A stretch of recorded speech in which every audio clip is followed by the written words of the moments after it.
Je m'appelle Isabelle Hubert, je suis une auteure de théâtre.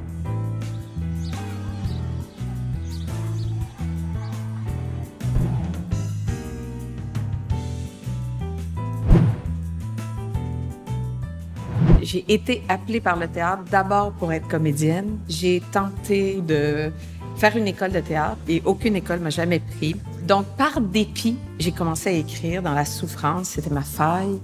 Et il se trouve que là, on m'a dit que j'étais bonne, donc j'ai poursuivi tout simplement. J'ai proposé Les Fourberies de Scapin parce que Les Fourberies de Scapin, c'est la pièce qui m'a amenée vers le théâtre. C'est vraiment une comédie qui repose sur une intrigue assez simple. C'est des amoureux qui peuvent pas vivre leur amour, puis des pères qui empêchent les amoureux. Et il y a le personnage de Scapin qui est celui qui n'a peur de rien et qui fait face à toutes les difficultés en ayant une intelligence très vive. Mon premier angle d'approche, c'est de rendre Scapin comme un repris de justice, comme un véritable loupard. Le terme fourbe, les fourberies de Scapin sont en fait des délits qui méritent d'être punis, des voies de fait, toutes sortes de choses innommables qui sont intolérables dans la société d'aujourd'hui. Alors donc, j'ai décidé de faire le procès de Scapin.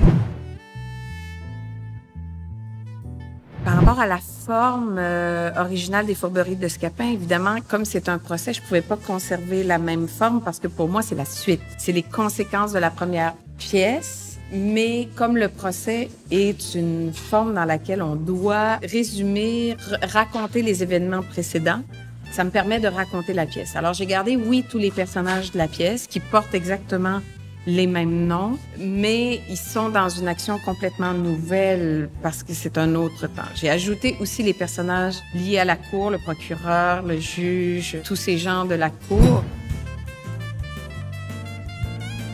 J'ai décidé ce matin de faire l'expérience de traduire, en fait, dans ma langue à moi, dans la langue québécoise. En fait, je fais très attention parce que je veux que ce soit accessible, parce que je me rends bien compte que quand moi je parle, comme je parle chez moi, je passe mon temps à traduire ce que je suis en train de dire.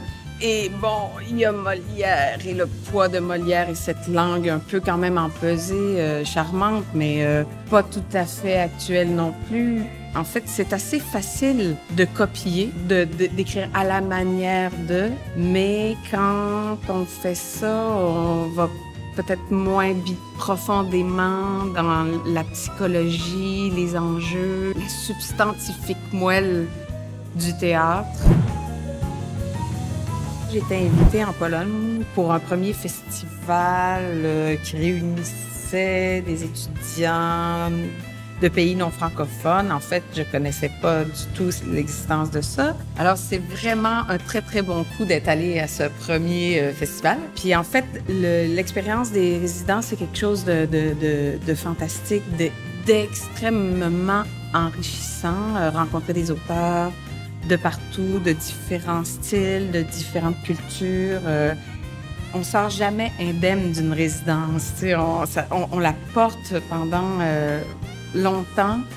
Ce qui m'intéressait quand même dans la résidence, c'était beaucoup la rencontre. Le temps aussi extrêmement précieux qu'on a à consacrer uniquement à un projet, sortir de sa routine, de son quotidien pour pouvoir se consacrer uniquement à un seul projet. C'est la chose la plus précieuse. C'est une chose aussi que la résidence offre